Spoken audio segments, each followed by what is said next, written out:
It's important to live life with a knowledge of its mystery and of your own mystery. And it gives life a new zest, a new balance, a new harmony to do this.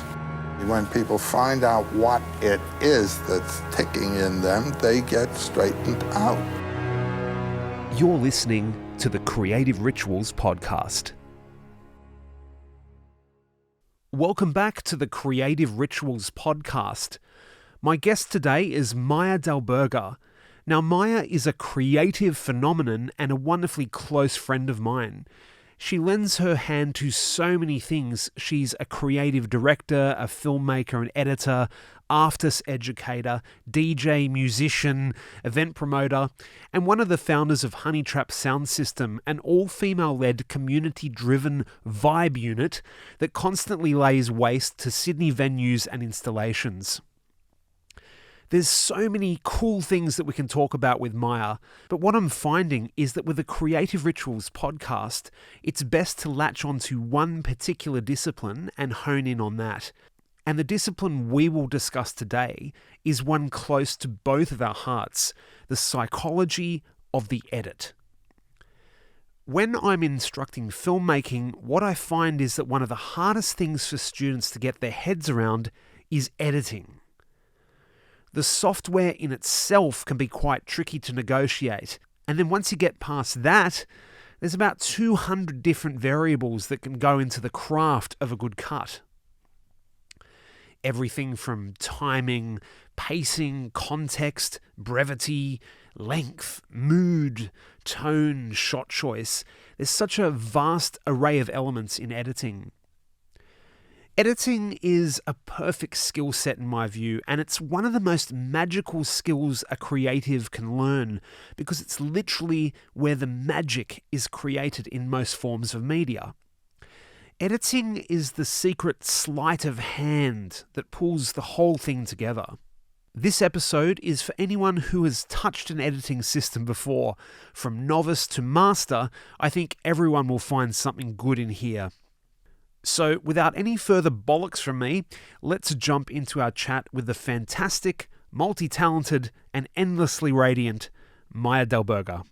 So, Maia, thank you for joining us at Creative Rituals. I'm so excited to have this chat with you. I've known you for quite a long time now, and I've just admired everything that you do. You are a powerhouse of production and creativity. It's almost like when we get into a room together, it's like we bounce off each other. It's so great. But I think to actually like capture these chats and bring out some of the philosophies that we both have around because we both have very similar disciplines. We're both editors, we're both filmmakers, we're musicians, and so. But I wanted to just sort of for our audience to get to know you a little bit. So, like, what drives you as a creative? What is the thing that kind of keeps your momentum going, and how has it developed over the years? Oh, what a great question. Thank you. And I will say thank you for having me on the podcast. And I'm very happy to be here and sharing our conversations with a larger audience, which is amazing.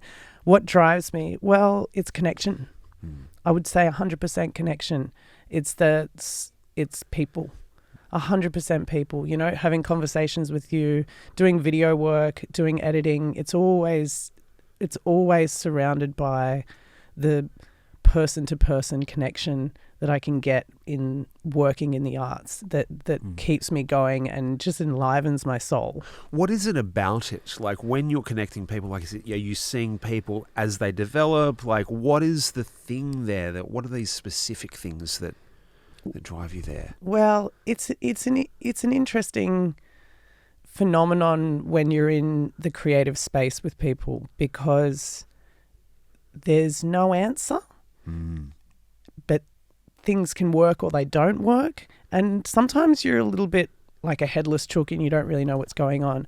So I would also add to that, connection drives me, but process, and I love the process.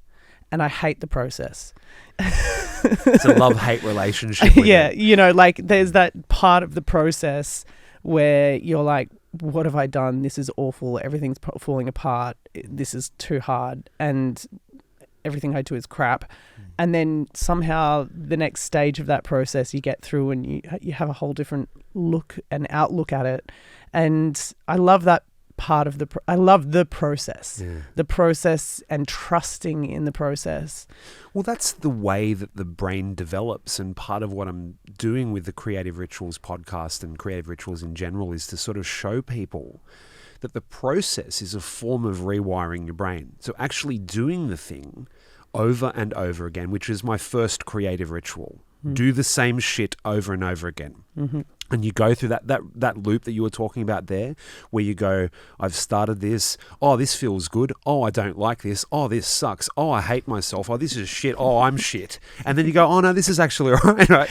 Yeah. So you've got to do that process. Like, how many times do you think you've done that? Every time. Every single time in the process, there's a moment where I'm like, what choices did I make?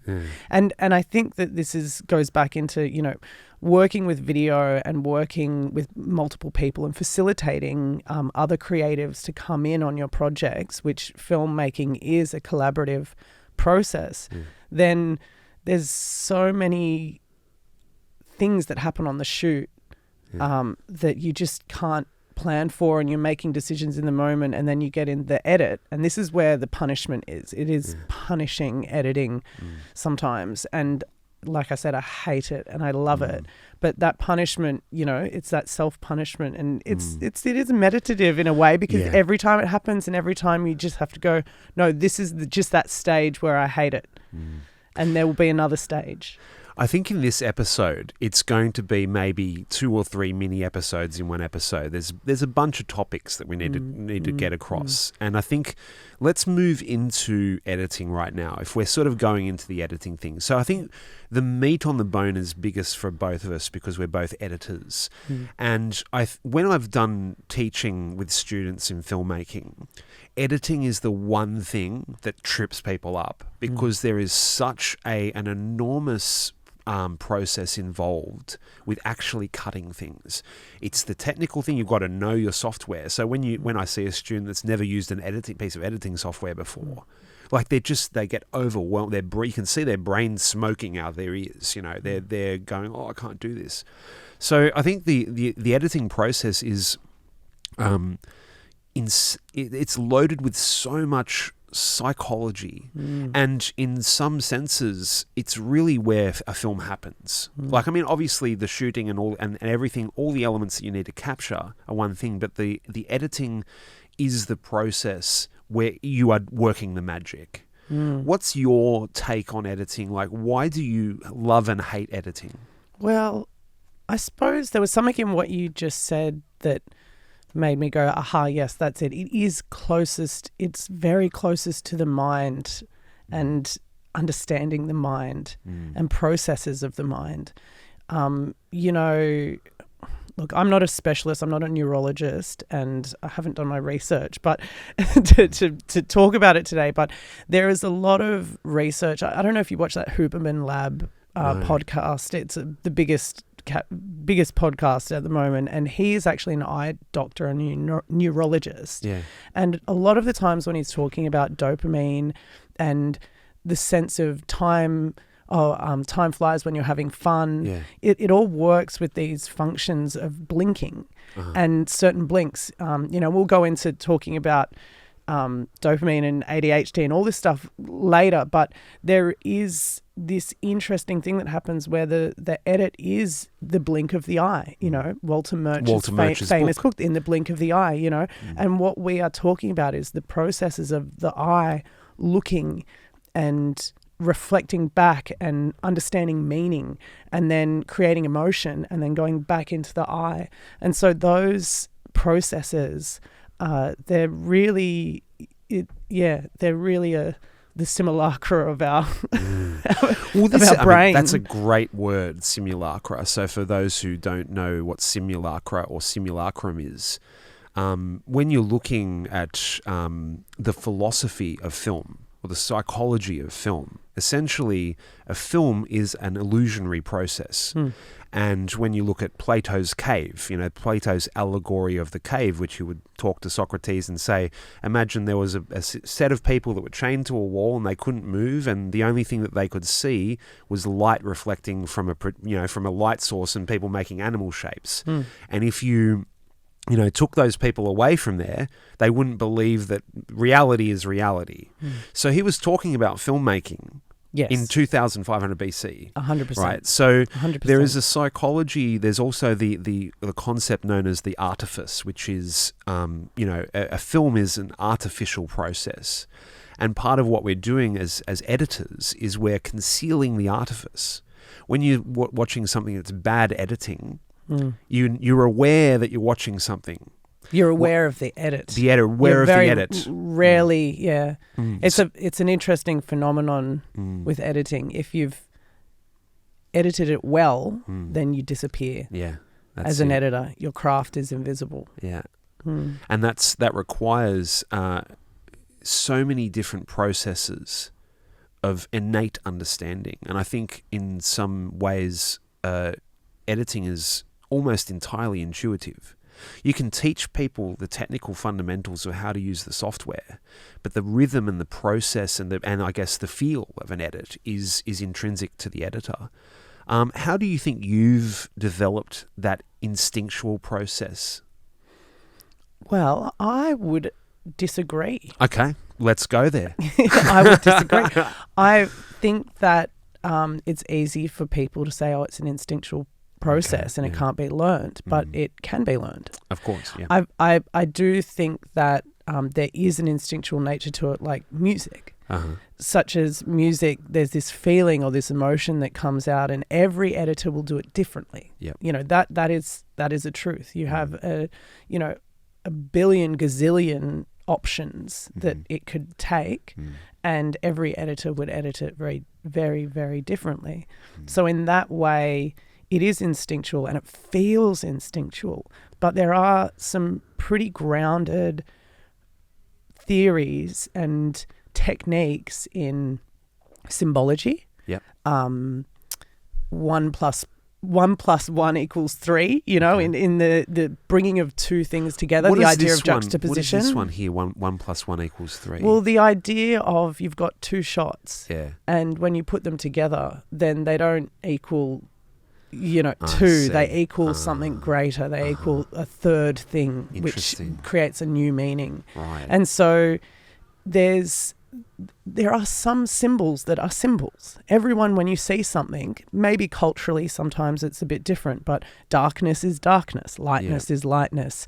A monkey is a monkey. When you put these symbols together, then they have certain meaning to humankind. Sure. And I actually think that it's a fallacy that you can't actually develop that idea. However, AI still can't do it. Still can't do it. Yeah. I mean, that's a really good point, and I think that's let's sort of drill into this a little bit deeper, because this is a really interesting chat. Because you've got in teaching editing, like I teach editing, like I think that editing obviously can be taught, but I think the artistry is more in the when is it right, the feeling of when the cut happens, which, like you say, every individual has a different sort of process of that, and then the techniques of things like match cuts. So say if you're, the best reveal of that is, a person is in a scene and they're contemplating something and they look up at the moon, and then the moon turns into a saucer, and then a coffee cup goes on, so you can teach these. AI can do that. AI can do that. Yeah. Let's just talk about AI quickly for the editing. There's a really interesting development of technology in AI, which is now expediting the process of laborious editing. So the one that I've seen that's most famous is the podcast editing video suite, where you can just, it just goes the like transcript. that. I mean, that's scary to see that.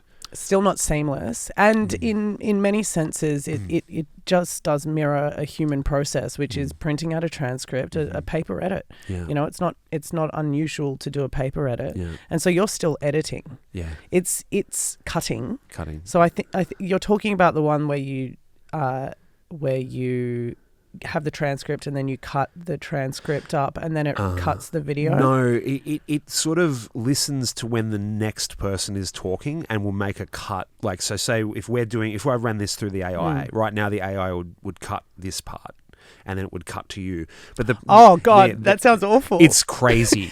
It's crazy. But you know what that is? That is, they call that dragnet editing. Dragnet. So Dragnet was a television show back in the 60s or something. Yeah. And it's like cut from one person talking to another person talking. 1, 2, 1, 2, you know, which is great maybe for a podcast, but for a rhythm of emotion, I don't want to look every time to the person that's talking. I want to look to someone reacting.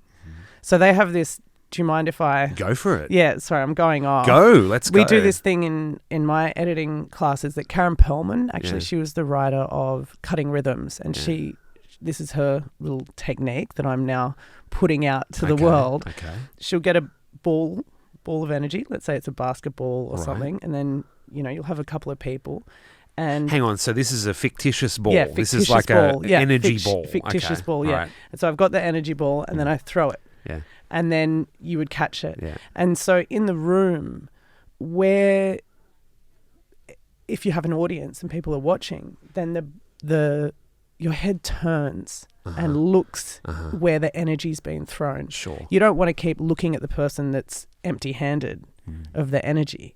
You want to look at where the energy went. And sometimes that energy can get thrown in a eye roll, or it can get thrown in a non-verbal way. Sometimes I can keep talking. I'm still saying words, but my energy's already been thrown to you. So you want to cut to that energy. Right. So I don't think that AI can cut to that energy and create anything that's, and it can't, and it hasn't been able to create real emotion in cuts. Well, it's sort of, you know, touching on subtext in a way. So if you wanted to create tension in a scene with subtext, which is, you know, developed by the performance of the actors, but it's also in the edits, how long you linger on that thing. You know? So I think, like, I guess the challenge for the industry, for the film industry with AI, is going to be more around for your entry level operators that are coming in, that are looking to earn a little bit of extra money doing more laborious jobs that don't require the things that we're talking about there, that a lot of operators that are requiring editing to build will just use. So I think that it's, you know, people are rightfully sort of scared of this, and I think that's not going to go away. But I think as the craft develops, and I think as we have more opportunities within AI to create, I guess, I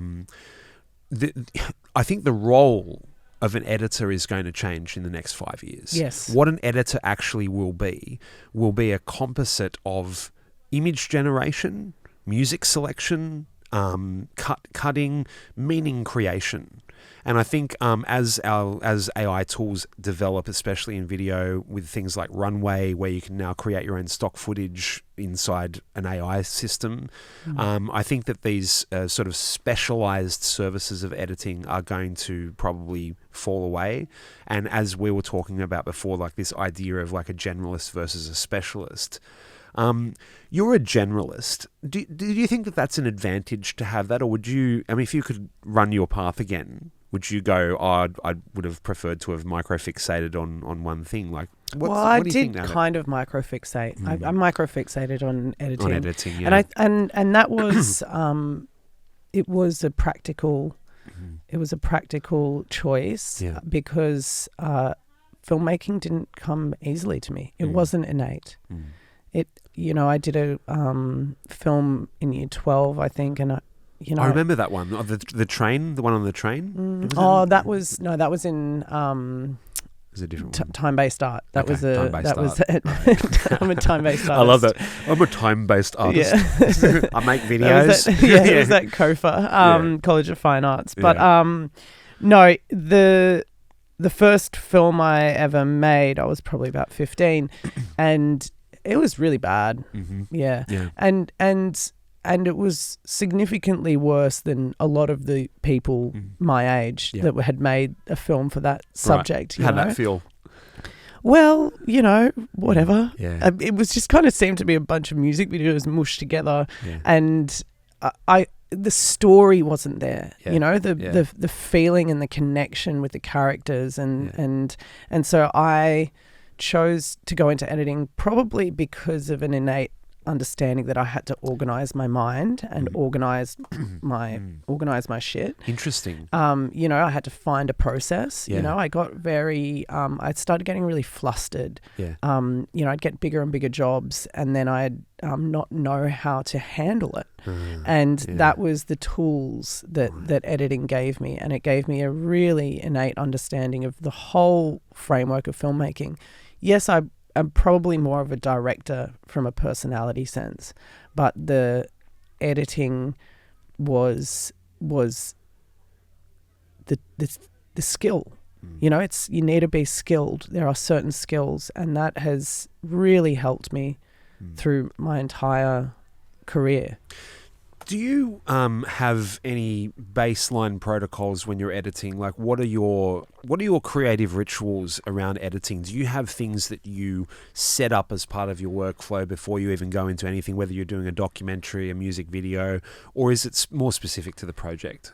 When I edit, I have two hats, and you have your creative hat, and then you have your organizational hat, your assistant editor hat. And so I'll go in and just be really methodical with organizing my project, which is probably the only place in my life where I am incredibly methodical. Right. And partly it probably came from having someone teach me in a really clear way, and also because I know it's going to help me later on. And so I'll spend maybe a day or two, maybe less, depending on just organizing the footage. It depends how much footage you've got. If you've got 100 hours and you've got a 1 hour documentary, you spend quite a few days doing that, and then your brain's already going into the process. And then I'll put my hat on and do the creative stuff. But if it's a short video, and this is the interesting thing about trying to, at the moment, the skills of long form and the skills of short form, trying to get something out in 3 hours, trying to get an edit done in and out in 3 hours. Do you have time to watch over all that footage? Sure. And it's always better if you look at all the footage, but sometimes you don't have the time if you're going to, so there's a thing that I like to call the memory bin. Yeah. So for those who are not super au fait with editing, there's a concept of a bin. So you put your footage into a bin, but there's what I call a memory bin. And when I was doing travel documentaries for World Nomads, we would shoot 10, 12 days of footage with 2 cameras, and a lot of it would be wild. So we had like 40, 50 hours of footage that we would condense down into like a half hour. So you have to watch it. You've got to see what you have, and that can take ages to do. But if you just skim, if you pull everything into a timeline and you just look at what you have, like it could take 30 seconds. JKL. What is that? JKL? JK. Oh, you're not an editor. Is it? Oh, the shortcut. Oh, yeah. So if you double click J, it's like fast forward, rewind. On the keyboard. It's like on a video.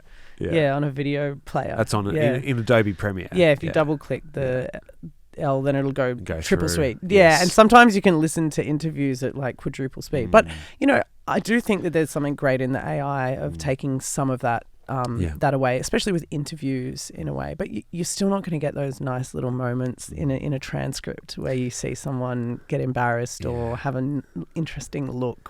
That's really interesting. So there has to be an emotive connectionality to your material.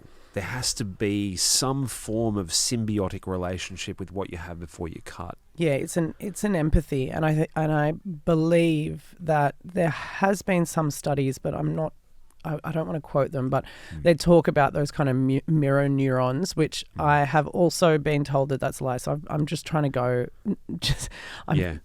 My sources are. We'll pull up some resources and put them into our description, and that'd be good. We'll have a look. Yeah, but just the empathy that goes on in editors' minds. Like this really close detail to the way people are reacting and feeling things. Like there's often in an edit where I'll start crying. Right. I just get so sucked into it. And it's really a thing, and this is an interesting part of is, as an editor, they're two separate roles, being an editor or a director. And when you're a director and you give your project to an editor, it becomes theirs. Yeah. It becomes theirs for the time that they're working on it. Yeah. Because they're so connected to the material. You start to feel so connected to the people in it, and you're really there. It's your project, and then you hand it back. Yeah. So even when working with clients, then I think that it's important when clients nowadays, because they're not directors, but everyone is a content creator, and they have to work in a team. And so understanding that, handing over projects, it actually does become a connection. Like the person that holds it and edits it is going to feel it.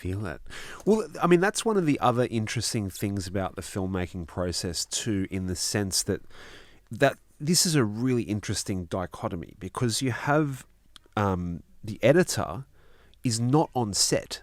So they don't see that it cost $40,000 to send that car off the cliff, and or the brutality of a day shooting and all the stuff that goes along with it, or especially when you're shooting doco, like there might be all kinds of crazy stuff in behind the scenes in pre-production that you have to wheel out some jar from Argentina, and it's about, and the editor might just go, the snake. This sucks. I don't want this, and they just cut it because it doesn't serve the story. And that's where I say that editing can be a punishment for me.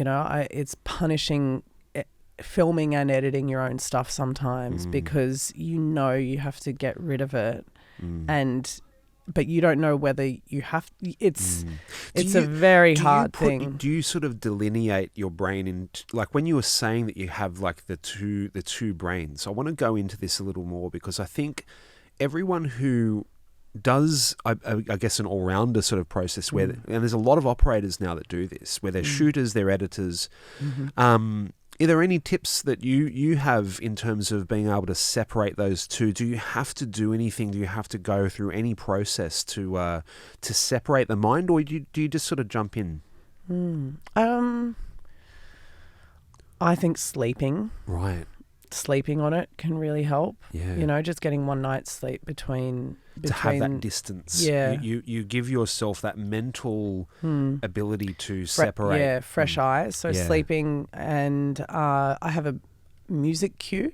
Right. So when I'm going between directing and editing, then I try to have a little bit of a sleep in between. Right. When I'm talking about going from the organization mind to the creative mind in the edit suite, then I have music, so I'll put on a certain, it like triggers my brain. It's Bonobo, Black Sands. And, all right, we'll put that into this. And then Eric Sart's the Gymnipedies and Ginicinis. So now, essentially, anytime that music plays, I go into sorting mode. Wow. So you have two key pieces that reset your brain in a way. Yeah. Wow. Is that weird? No, it's not. I can completely understand that, because in some senses, like we're looking for anchors that give us some form of familiarity, or I don't know, comfort. In a way, there's a comforting ritual. It's comforting, and it is a ritual. It's also a trigger, like now my brain is kind of like primed for that. Right. So that's really interesting. So you've created almost like a mnemonic for your editing process. Yeah, for the organizational part of it. Yeah. And then after that, then it's just going into the mania of the machine of moving things around. Let's go there. Putting things together. Let's go into the mania of the machine. So I think this is probably when we were talking before, where I was talking about the intuitive process. That's probably what I was leaning more towards, the idea that you jump in, and often when I'm going to start an edit, I have playing in my brain like classical music. I get like a, dun dun, like a Beethoven's Ninth or something moment. I don't know why it happens, but I know it's like that scene in Minority Report. Right. When he's about to start doing his, his thing. Yeah. And they put on some music and he's doing an editing job, right? So there's this sort of majesty in the arrival of doing an edit. Now, this is another psychological thing that I think a lot of editors and filmmakers suffer from, is just in the doing of it, the starting of that process. Do you ever get any form of like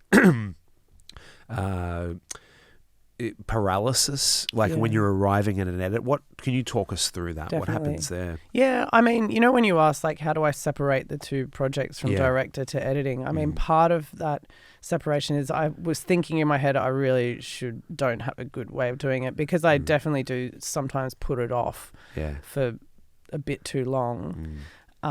Maybe it'd be better to just jump in. But aside from that, what was the question? The question is, so I mean, this is where we're always going to be in danger of, is the ping pong. Yeah. So we'll bring it back to a sort of more sort of central thing. We were talking about the chaos of the edit. So we might move to the starting the edit in a little bit, but. The anxiety. Yeah, what is the... I think that because there is such a psychological process involved with the whole thing. But then when you start to do it... Yes. You just start feeling it, and you're really into it. And so... And it's a really enjoyable process, and you can lose 8 hours just kind of moving stuff around. There's a few processes. I have methods to deal with the mania of it, or the anxiety, and sometimes it's like, just get to that part, right? Just get to that bit. Normally, depending on what it is, it's hard to do. This is very hard because you can micro fixate on one section for so long until you get it right. And Jill Bilcock, as an editor, she would do different versions. So I think she edited that scene of the in Romeo and Juliet. Baz Luhrmann came in the morning and she'd edited 16 versions of the same scene. Wow. Cut 16 different versions. They ended up going with the first one she cut. But that's part of it. There's no linear. Yeah. It's not linear. You just keep kind of knocking away different versions, making sure you save your versions. Yeah. And then standing back and screening, having a sleep, and trying to get to the end. If you can get a beginning, middle, end, and then start to watch back from beginning, middle, end, then you can start to negotiate it with it and wrestle with it in a little bit more. What are you negotiating? Is it your own brain? You're trying to create a consensus across your own psyche? No, I think it's just meaning. I think it's making it meaningful. You can have all this, I'll just refer to the music video I last edited, Musa Daikate. We had some dancers, and then we had the guitarist and stuff. And I could have put in so much footage that would have completely disoriented the viewer. Yeah. And sometimes and you make a decision and you go, okay, I'm cutting all that stuff out and I'm just going to go with this really refined sense of something that brings meaning.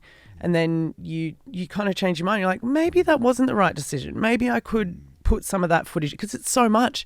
Let's say you've got 4 minutes of usable footage in a 60-minute, the ratio. Yeah. So there's always this thing going, oh, maybe that could go in there. Oh no, maybe that could happen there. And it's you're negotiating. Does it work? Yeah. Is it working? Yeah. Is the edit working? I don't think I'm negotiating my own brain. I'm just like trying to make decisions. Yeah, just trying to make it work, and because there is an answer. Yeah. It's a really interesting part of the whole process, in that, when we're editing, we're essentially problem solving communication. So we're trying to find a solution to the amalgamation of all these different component pieces. So I guess the challenge there is, I know that some people suffer from option paralysis. So when there's too many things to do, one of my close friends suffers from this all the time. He doesn't know which piece to use. And it's like, how do you sort of, how do you develop a streamline? Maybe the answer is not here, but how do you, I guess maybe the refinement of that process is the intuition. You start to go, you start to know how to make it more efficient to arrive at the end. Yes. Then that's the intuition. The efficiency. So this edit that I last did, I just needed more time. I did get a lot of anxiety because we had the deadline, and this is where I'll say a deadline really helps. Yes. And also a second deadline. Like second breakfast. Yeah. So the deadline, but then the second deadline, and making that clear. And I wasn't getting that so much from my client, and so it was just as soon as possible, and then it just kind of felt like this overwhelming feeling. So it's something I really need as a filmmaker, videographer, editor, is a very clear deadline. And if I can't make that, what's the next option? Sure. And so I had this deadline, the single release. I couldn't get it out before the single release. And I said, I need more time. She said, oh, what about the album release? And I was like, great. Then it's not never ending album release.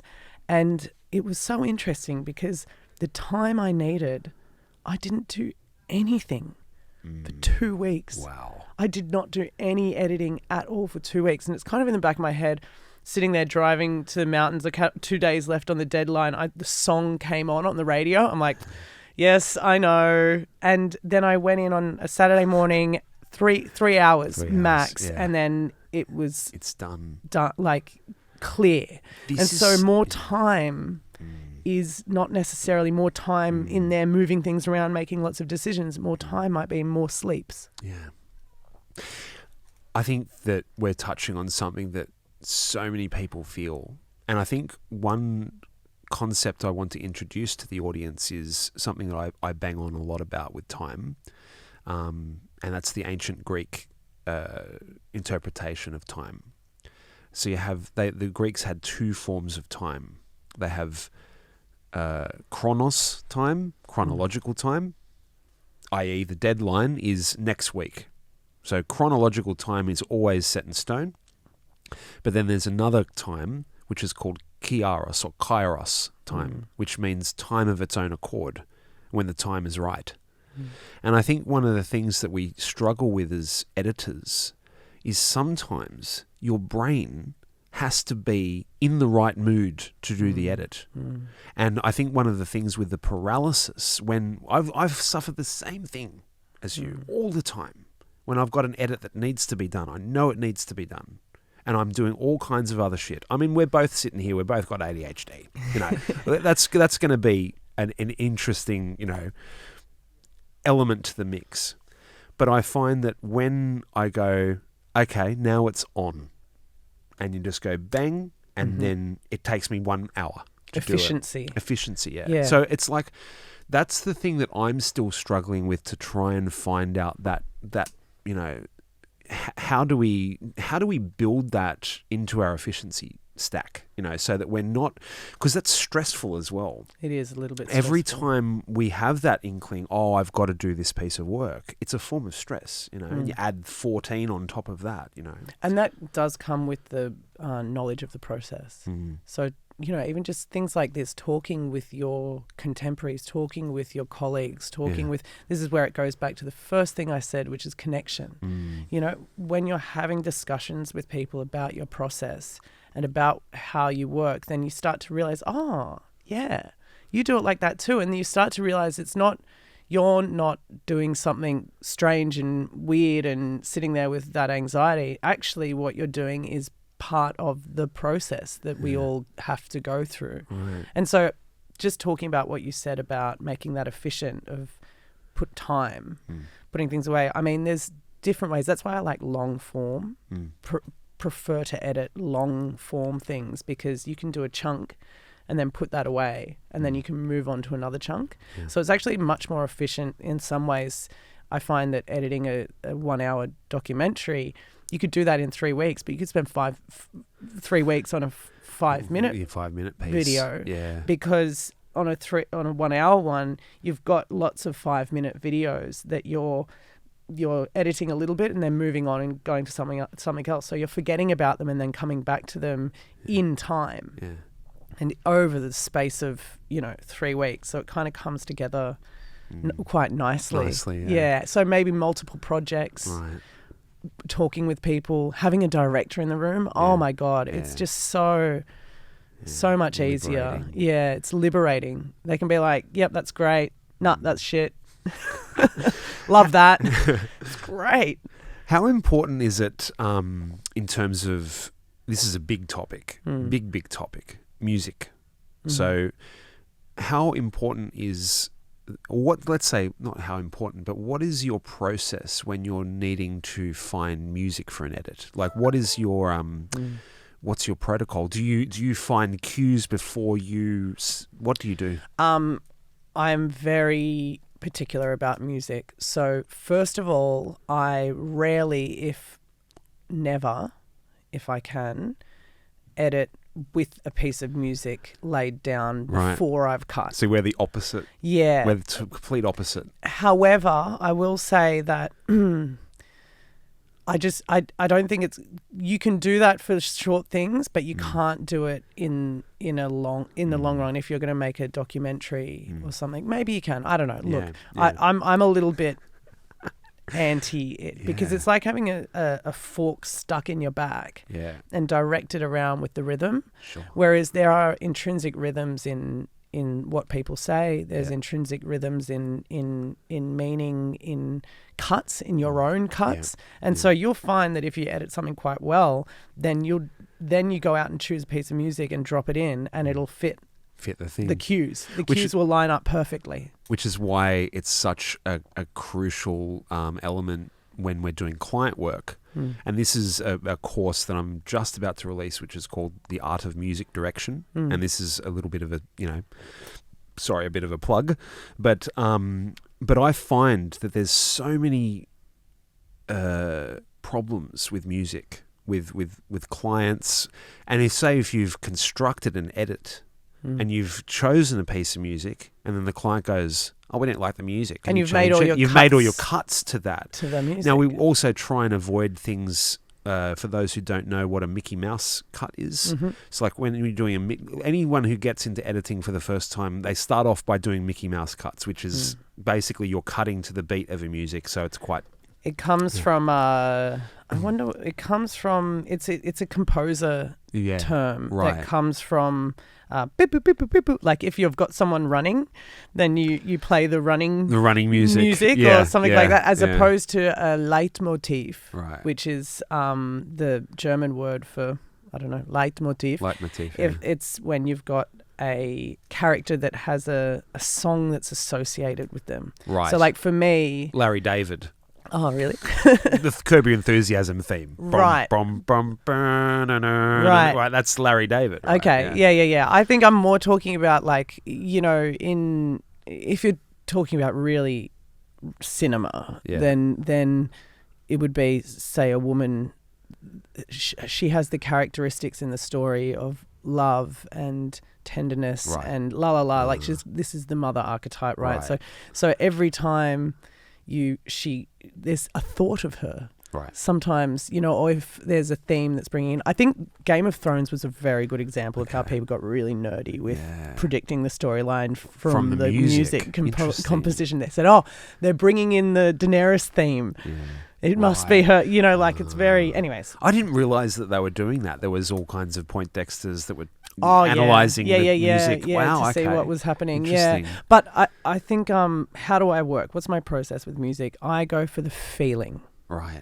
So I will search the music databases either off instrument or off feeling. Yeah. So if I want people to feel love, and sometimes love isn't always like it's a love story. It could be about a guy and his computer, and he loves his computer and he's talking about it, and and then you're like, actually, I think this is a love story, and then you put that music on, something that speaks to the emotion and the meaning of what the core of the story is. And I think that's what you're talking about, intrinsic understanding of editing. And also just like what you're talking about there in that, you know, music is in an editor's toolkit, an emotive, like it's raw emotions. So you're literally like stacking together chunks of raw emotion and also style. You know, there was one, I did a documentary about Tokyo, and this is one of those things where when I was working for World Nomads doing travel documentaries,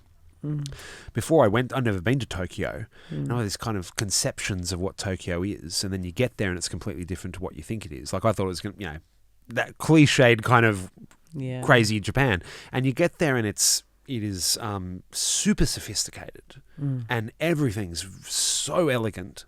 And I went, okay, my whole direction pieces changed, and then the editing piece. So if we're going into talking about doing a documentary about Tokyo, my music changed to being almost like indie punk, because there's so much of that going on in Tokyo. Yes, cultural as well. Yeah, you know, exactly. So the cultural elements informed my music choice. Yes. Now, I mean, people who might not sort of have elegant music direction skills might just go for the, you know, kotos and Japanese sounding instruments. Yes, but it wouldn't speak to what's actually going on there. Yeah, you know? exactly. I would also say that the reason I get so why I've got such a hard stance on music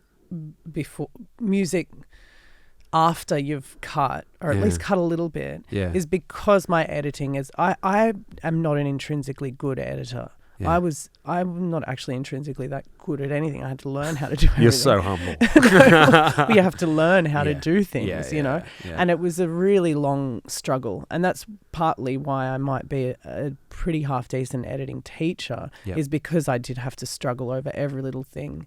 And I was always cutting with music. And what it actually did was it runs the risk of you thinking something has meaning, right? Because you've got this really emotional song, and you're like, "Oh wow, this is great," but actually, all you've got is an incredible song and some pictures that don't line up in people's sense, and it's confusing.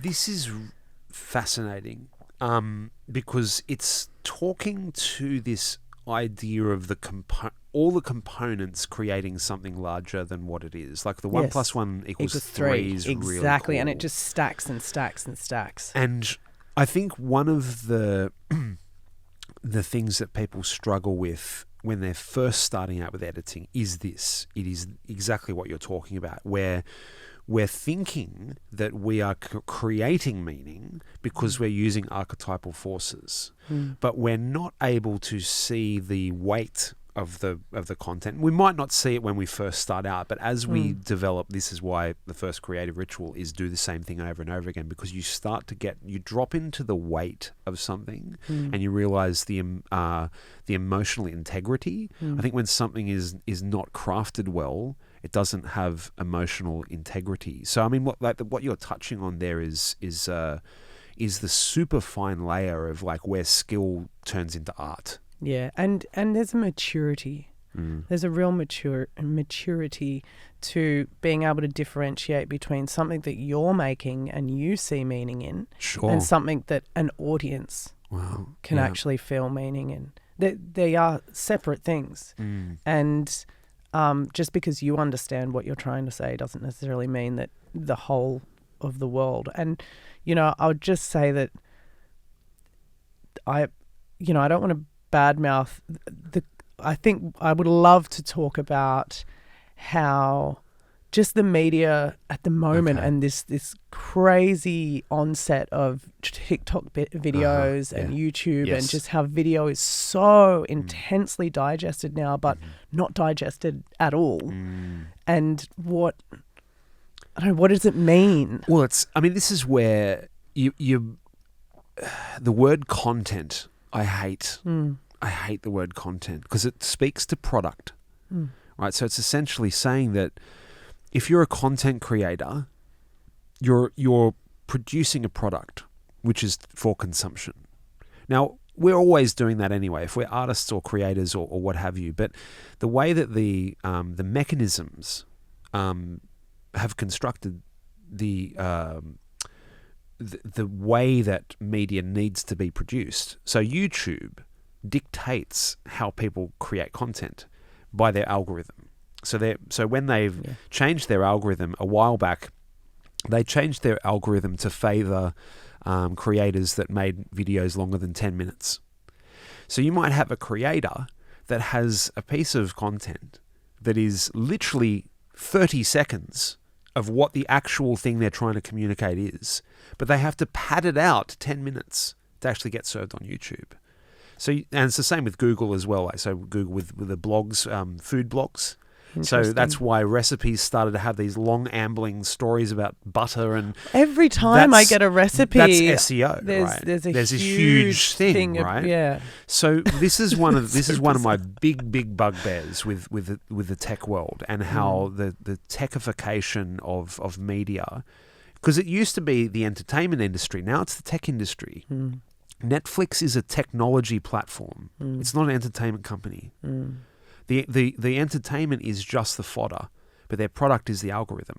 So yeah, I mean, a lot of the content creation factories now, they're tech platforms. They're not entertainment companies, Yeah. So one of the things that's a challenge for creators now, and for artists and editors, is that we've got to sort of walk this fine line between shoveling fire into the coalface and creating content that appeases the algorithm, but then finding the balance between that and creating stuff that has meaning and weight.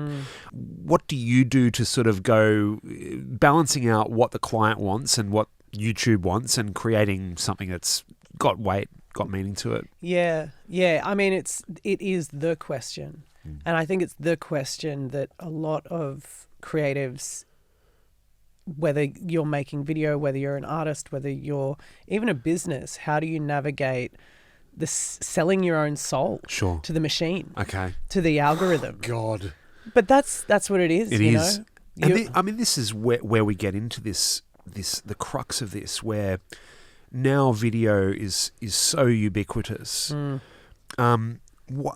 What do you do with clients that maybe be wanting to go lowest common denominator? Like, what do you say to them? Like, how do you go, look, this sucks, this is shit, do something a bit more? Well, this is where a big turning point for me happened, and what was the genesis of me starting Video Cowgirls was to stop trying to say to clients, this is shit. I went to the lowest common denominator. I thought, what do people want? They just want something to put on the stream.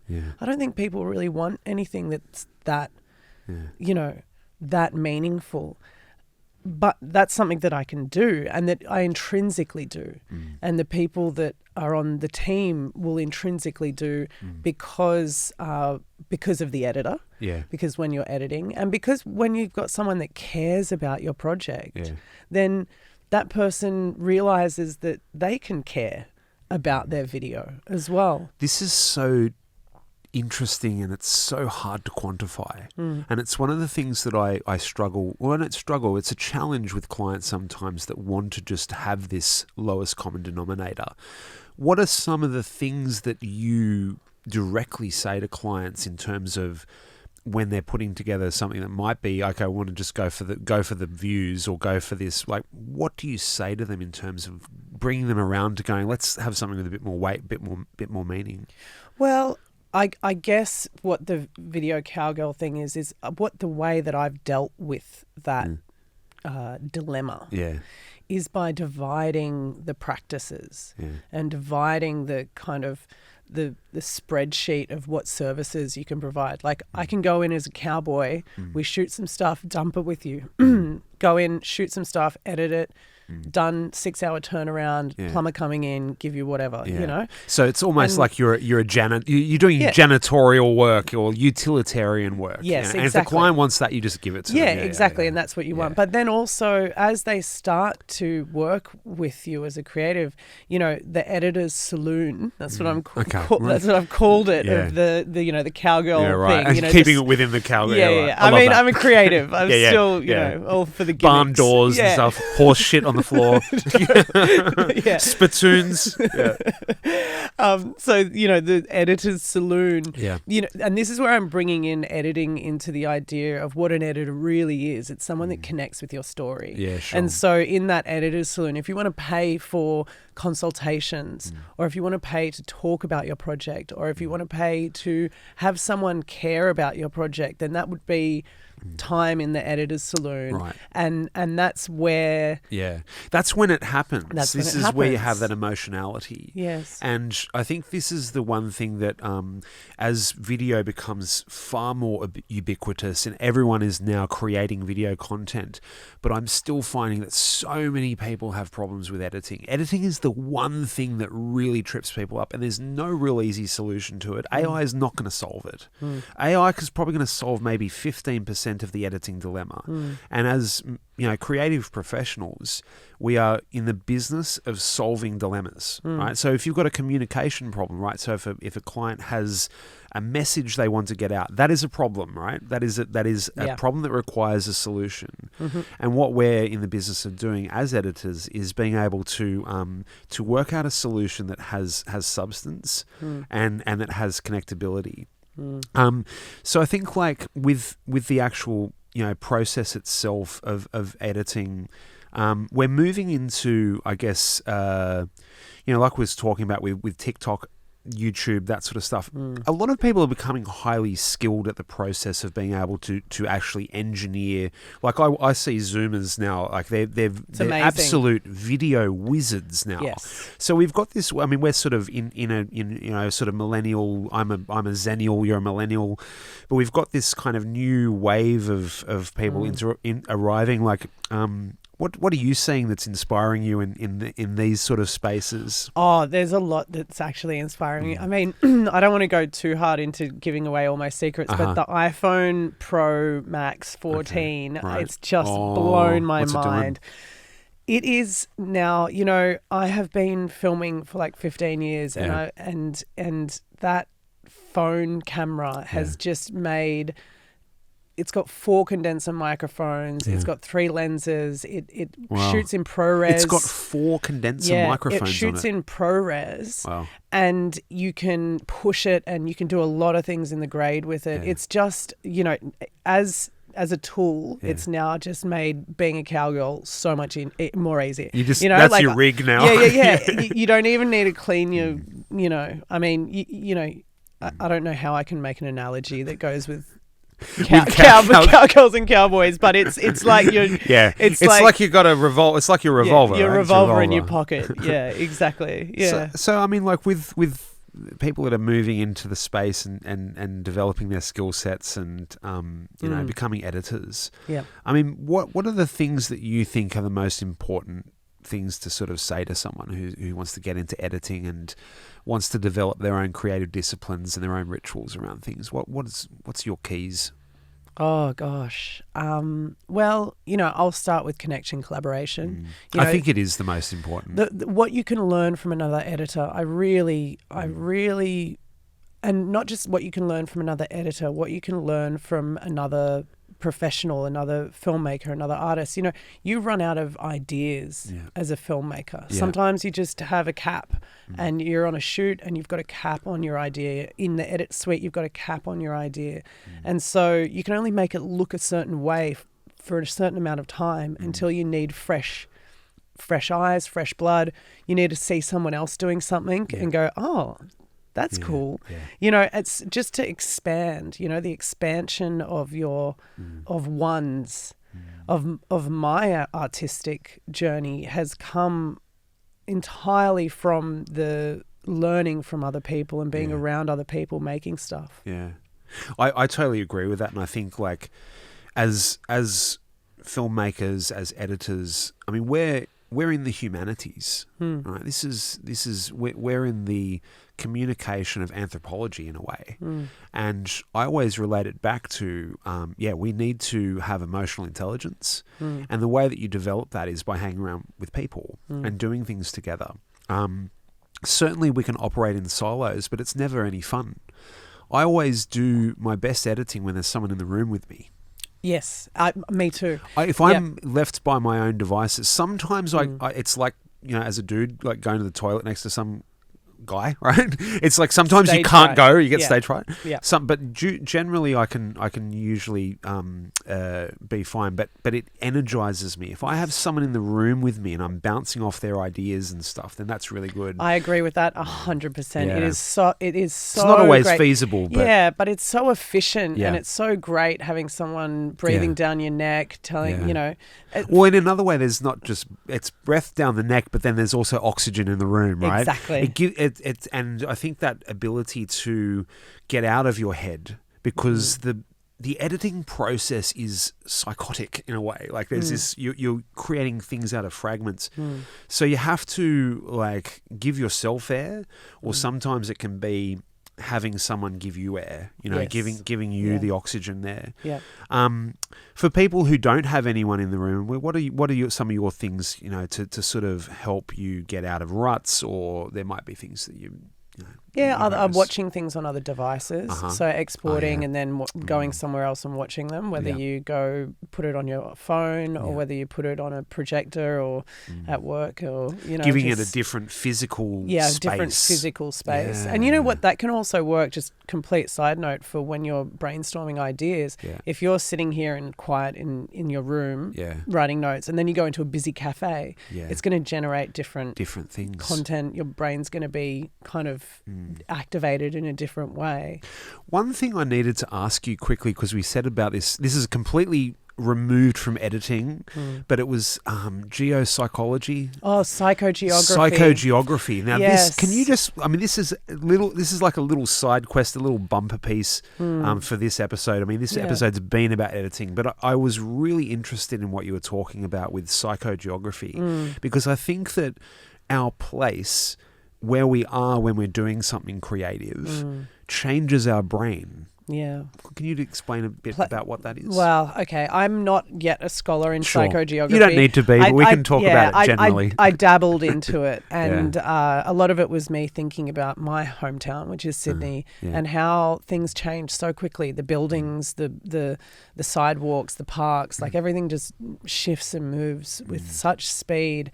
And the places we are, psychogeographers, they're all about walking the city, and it reflects on who we are and our psychology as people, and how directly, intrinsically, it is related to the places that we see and look at. It doesn't necessarily mean that I lived in this house. It means that I keep seeing that building, that car parked at the end of the street, that light turquoise Alfa Romeo at the end of my street. Every time I walk past it, then it's there. And as things change and move, then it changes who we are as well, and how we feel. And it acts as like a locus for memory. Yes. But I love the way that our physical environment and our location affects our psychology. Yes. But it affects our creativity as well. And sometimes it can be one of these things where I find that in the creative disciplines or in the creative psychologies, or even just with dealing with people that are entering into creativity, they have these levels of neurosis around things like, my setting's got to be absolutely right, or else I'm not going to be able to be creative. Yeah. So it's like, I think it's that thing of trying to find that balancing point between going, okay, I need to have at least somewhere half decent that I can do what I need to do without distractions. But sometimes the distractions are part of the creative process, so building that out, Well, I think that what you're referring to is, and this is my instrument practicing. Yeah. I think it's also for instrument practicing the ritual of a routine and practice. Yeah. If you're going to meditate every morning, or if you're going to play an instrument, then if you've got your alter, Yeah. then That's you don't it. have to take that extra 10 minutes to sit down and get into the zone. Yeah. Hot desking, complete lie. Yeah. Right? There's big study done by Sydney University that was like just completely debunked the myth of hot desking. It does not work. And I think of it in the way of not more about place, but just in setting your space. So I can understand why people are very picky about their environments and where their ritualistic practice is taking place, and that it all stays nice. Nice. Yeah. Well, I think we've got a whole other episode in that kind of thing. I think the creative brain, the creative psychology. So I want to thank you for coming in today. It has been absolutely fascinating. We've got so much meat on the bone of the editing. I think we could probably do another 2 or 3 episodes of just editing. I'd love to have you back in the near future. There's so much we can talk about, the creative brain, ADHD, neurodivergence, what that all means for the creative brain. But for today, I want to thank you so much for coming in. It's been an awesome chat. Can't wait to do it again with you. Thank you. Thank you. It's been a pleasure. You've been listening to the Creative Rituals podcast. For more information, resources, and courses, head over to creativerituals.org.